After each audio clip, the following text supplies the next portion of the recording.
လူဆိုတာအမျိုးဆိုရင်ရင်းနှီးတယ်လို့ထင်တတ်ကြတာမဟုတ်လားဒါပေမဲ့ဆွေမျိုးဆိုတဲ့စကားလုံးနောက်ွယ်မှာအားပေးမှုတွေပဲရှိနေတတ်တာမဟုတ်ဘူးဆိုတာကိုတော့သင်သတိထားဖို့လိုပါလိမ့်မယ်တခါတုန်းကကိုမင်းဆိုတဲ့လူငယ်တစ်ယောက်ရှိတယ်သူကအရန်ရိုးသားပြီးအောင်မြင်ခြင်းနဲ့စိတ်ပြင်းပြသူပေါ့သူစီးပွားရေးလုပ်ငန်းတစ်ခုစတင်ဖို့ကြိုးစားနေချိန်မှာသူဖြစ်ချင်တဲ့အိမ်မက်တွေသူ့မှာရှိတဲ့အစည်းအဝေးတွေအကုန်လုံးကိုဆွေမျိုးတွေစုံတဲ့ပွဲတစ်ခုမှာပွင့်ပွင့်လင်းလင်းပြောပြမိလိုက်တယ်။သူထင်တာကတော့ငါအမျိုးတွေပဲငါ့ကိုဝိုင်းဝန်းအားပေးကြမှာပဲပေါ့။ဒါပေမဲ့တကယ်တမ်းဖြစ်လာတာကသူထင်သလိုမဟုတ်ခဲ့ဘူး။အားပေးစကားတွေအစားဒါကထစ်နိုင်ပါမလားဆိုတဲ့တန်တရားတွေငါတို့တောင်မလုပ်နိုင်တာမင်းကဘာမို့လို့လဲဆိုတဲ့အနှိမ်စကားတွေနဲ့နင်အရင်အနီးဘလောက်ရှိလဲဆိုတဲ့ဆက်စုမှုတွေပဲသူရခဲ့တယ်။နောက်ဆုံးမှာတော့သူဘာမှမလုပ်ရသေးခင်မှာတင်သူ့ရဲ့ဆွေတက်တွေဟာဆွေမျိုးတွေရဲ့စကားလုံးတွေအောက်မှာပြာပုံထစ်သွားခဲ့ရတယ်။တင့်ရဲ့အစီအစဉ်တွေကိုလူတိုင်းကိုချမပြပါနဲ့။အထူးသဖြင့်တင့်အပေါ်မနာလိုစိတ်ရှိနိုင်နေသူတွေတင့်ကိုကိုယ့်ထက်တာမာကြောက်တဲ့သူတွေကိုပေါ့။ဆွေမျိုးဖြစ်နေပါစေ။တခါတလေမှာတင့်ရဲ့တိစိတ်ချင်းကသာတင့်အောင်ငယ်မှုကိုအကာအကွယ်ပေးနိုင်မှာပါ။အမျိုးဆိုတာဖေးမဖို့တော့ခက်တယ်မယ်လက်တွေ့လောကကြီးမှာတော့အမျိုးဆိုတာဝေဖန်ဖို့စောင့်နေတဲ့ပရိသတ်တွေဖြစ်နေတတ်ပါတယ်။သူရိုးကားစွာဖွင့်ရခဲ့တဲ့အိမ်မက်တွေဟာဆွေမျိုးတွေရဲ့လောင်ပြောင်မှုနဲ့ဆက်စုမှုတွေအောင်မှာဒဇစီးပျက်စီးခဲ့ရတယ်။ဒါပေမဲ့ဒီနေ့မှာတော့ကိုမင်းသင်ခန်းစာတစ်ခုရသွားပါပြီ။ကိုမင်းဟာသူ့ရဲ့အမားကိုပြင်ဆင်ဖို့ဆုံးဖြတ်လိုက်တယ်။သူလှုပ်ချင်တဲ့လုပ်ငန်းတစ်ကိုဘသူ့ကိုမှထပ်မပြောတော့ဘူး။ဆွေမျိုးတွေက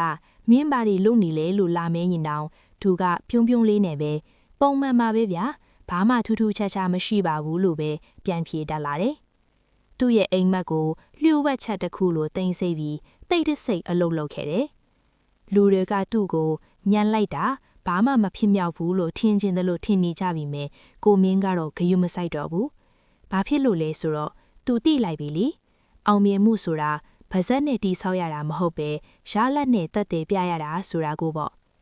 ကျွန်တော်တို့ဘဝမှာလည်းဒီလိုပါပဲတင့်မှာရှိတဲ့ငွေကြေးပမာဏကိုဆွေမျိုးတွေကိုအကုန်မပြောပါနဲ့တင့်မှာများနေရင်တော့သူတို့ကငှားဖို့ကြိုးစားကြလိမ့်မယ်နဲနေရင်တော့နှိမ်မှုကြိုးစားကြလိမ့်မယ်တင့်ရဲ့မိသားစုရေးရာအခက်အခဲတွေကိုအကုန်မပြောပါနဲ့တင့်အိမ်ကမီးကိုအပြင်ထုတ်ပြတာဟာတစ်ဖက်လူကိုနှွေးထွေးစေဖို့မဟုတ်ပဲတင့်အိမ်ကိုမီးရှို့ဖို့လောင်စာပေးလိုက်တယ်လို့ဖွက်သွားတတ်ပါတယ်ဒါကြောင့်မှတ်ထားပါ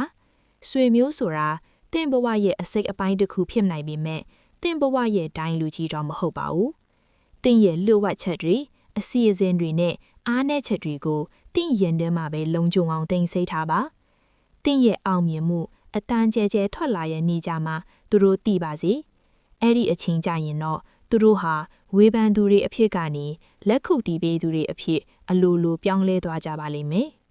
ဒါပေမဲ့အောင်မြင်လာတဲ့အခါမှာလေသတိထားရမယ့်အချက်တစ်ခုရှိပါသေးတယ်။ကိုမင်းအောင်မြင်လာတဲ့အခါမှာအရင်ကသူ့ကိုနှိမ်ခဲ့တဲ့လှောင်ခဲ့တဲ့ဆွေမျိုးတွေဟာအခုတော့ငါတူကြီးကတော်လိုက်တာဆိုပြီးပြန်ရောက်လာကြတယ်။ဒါဟာလောကရဲ့နေရာမှာပါပဲ။လူတွေကအောင်မြင်သူရဲ့အနားမှာပဲရှိကျင်ကြတာ။ဒီနေရာမှာကိုမင်းဟာနောက်ထပ်သင်ခန်းစာတစ်ခုကိုထပ်ပြီးရရှိခဲ့ပြန်တယ်။အဲ့ဒါကတော့မင်းရဲ့အိတ်ကတ်ထဲကပမာဏကိုဘယ်တော့မှအကုန်မချပြနဲ့ဆိုလာပါပဲကိုမင်းမှာပတ်စံနဲ့အများကြီးရှိနေမှန်းသိသွားတဲ့ဆွေမျိုးတချို့ဟာအကြောင်းပြချက်မျိုးစုံနဲ့ငွေချေးဖို့ရောက်လာကြတယ်တချို့ကလည်းမင်းမှာဒီလောက်ရှိတာငါတို့ကိုဒီလောက်လေးတောင်မပေးနိုင်ဘူးလားဆိုတဲ့စိတ်တရေးရအရာတိုက်ခိုက်မှုတွေလောက်လာကြတယ်ကျွန်တော်တို့ဘဝမှာလည်းဒီအတိုင်းပါပဲတင့်ရဲ့ဝင်ငွေတင့်ရဲ့ပိုင်ဆိုင်မှုတွေကိုဆွေမျိုးတွေကိုအကုန်မပြောပါနဲ့တင်မှာများနေရင်သူတို့ကငှားဖို့ကြိုးစားကြလိမ့်မယ်။နဲနေရင်တော့နှိမ်ဖို့ကြိုးစားကြလိမ့်မယ်။တင်ရဲ့မိသားစုရေးရာအခက်အခဲတွေကိုအကုန်မပြောပါနဲ့။တင်အိမ်ကမိကိုအပြင်ထုတ်ပြတာဟာတစ်ဖက်လူကိုနှွေးထွေးစေဖို့မဟုတ်ပဲတင်အိမ်ကိုမီးရှို့ဖို့လောင်စာပေးလိုက်တယ်လို့ဖြစ်သွားတတ်တယ်။အမျိုးဆိုတာဖေးမဖို့တော့ခက်တယ်မယ်။လက်တွေ့လောကကြီးမှာတော့အမျိုးဆိုတာဝေဖန်ဖို့စောင့်နေတဲ့ပရိသတ်တွေဖြစ်နေတတ်ပါတယ်။သူရိုးကားစွာဖွင့်ရခဲ့တဲ့အိမ်မက်တွေဟာဆွေမျိုးတွေရဲ့လောင်ပြောင်မှုနဲ့ဆက်စုမှုတွေအောင်မှာဒဇစီးပျက်စီးခဲ့ရတယ်။ဒါပေမဲ့ဒီနေ့မှာတော့ကိုမင်းသင်ခန်းစာတစ်ခုရသွားပါပြီ ကိုမင်းဟာသူ့ရဲ့အမားကိုပြင်ဆင်ဖို့ဆုံးဖြတ်လိုက်တယ်။သူလှုပ်ချင်တဲ့လုပ်ငန်းတွေကိုဘသူ့ကိုမှထပ်မပြောတော့ဘူး။ဆွေမျိုးတွေကမင်းဘာတွေလုပ်နေလဲလို့လာမဲရင်တောင်သူကပြုံးပြုံးလေးနဲ့ပဲပုံမှန်ပါပဲဗျာဘာမှထူးထူးခြားခြားမရှိပါဘူးလို့ပဲပြန်ဖြေတတ်လာတယ်။သူ့ရဲ့အိမ်မက်ကိုလျှို့ဝှက်ချက်တစ်ခုလိုတင်ဆိတ်ပြီးတိတ်တဆိတ်အလုပ်လုပ်ခဲ့တယ်။လူတွေကသူ့ကိုညံလိုက်တာဘာမှမဖြစ်မြောက်ဘူးလို့ထင်ကျင်တယ်လို့ထင်နေကြပြီမယ်ကိုမင်းကတော့ဂယုမဆိုင်တော့ဘူး။ဘာဖြစ်လို့လဲဆိုတော့သူတိလိုက်ပြီလေ။အောင်မြင်မှုဆိုတာဗဇက်နဲ့တီးဆောက်ရတာမဟုတ်ပဲရလက်နဲ့တက်တယ်ပြရတာဆိုတာကိုပေါ့။ကျွန်တော်တို့ဘဝမှာလည်းဒီလိုပါပဲ။တင်းမှာရှိတဲ့ငွေကြေးပမာဏကိုဆွေမျိုးတွေကိုအကုန်မပြောပါနဲ့။တင်းမှာများနေရင်တော့သူတို့ကငှားဖို့ကြိုးစားကြလိမ့်မယ်။နဲနေရင်တော့နှိမ်မှုကြိုးစားကြလိမ့်မယ်။တင်းရဲ့မိသားစုရေးရာအခက်အခဲတွေကိုအကုန်မပြောပါနဲ့။တင်းအိမ်ကမီးကိုအပြင်ထုတ်ပြတာဟာတစ်ဖက်လူကိုနှွေးထွေးစေဖို့မဟုတ်ပဲတင်းအိမ်ကိုမီးရှို့ဖို့လောင်စာပေးလိုက်တယ်လို့ဖွက်သွားတတ်ပါတယ်။ဒါကြောင့်မှတ်ထားပါ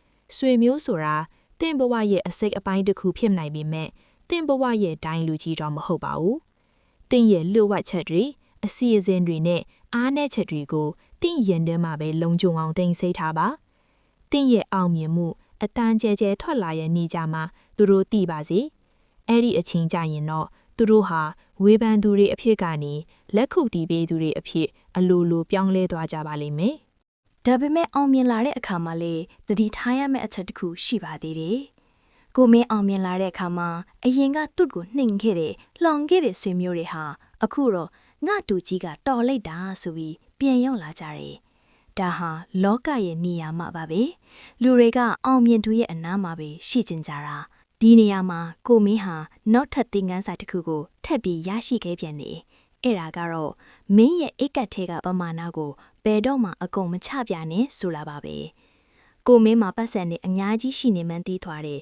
ဆွေမျိုးတချို့ဟာအကြောင်းပြချက်မျိုးစုံနဲ့ငွေချေးဖို့ရောက်လာကြတယ်။တချို့ကလည်းမင်းမှာဒီလောက်ရှိတာငါတို့ကိုဒီလောက်လေးတောင်မပေးနိုင်ဘူးလားဆိုတဲ့စိတ်တရေးရအရာတိုက်ခိုက်မှုတွေလောက်လာကြတယ်။ကျွန်တော်တို့ဘဝမှာလည်းဒီအတိုင်းပါပဲ။တင့်ရဲ့ဝင်ငွေတင့်ရဲ့ပိုင်ဆိုင်မှုတွေကိုဆွေမျိုးတွေကိုအကုန်မပြောပါနဲ့။တင့်မှာများနေရင်သူတို့ကငှားဖို့ကြိုးစားကြလိမ့်မယ်။နဲနေရင်တော့နှိမ်ဖို့ကြိုးစားကြလိမ့်မယ်။တင့်ရဲ့မိသားစုရေးရာအခက်အခဲတွေကိုအကုန်မပြောပါနဲ့။တင့်အိမ်ကမိကိုအပြင်ထုတ်ပြတာဟာတစ်ဖက်လူကိုနှွေးထွေးစေဖို့မဟုတ်ပဲတင့်အိမ်ကိုမီးရှို့ဖို့လောင်စာပေးလိုက်တယ်လို့ဖြစ်သွားတတ်ပါတယ်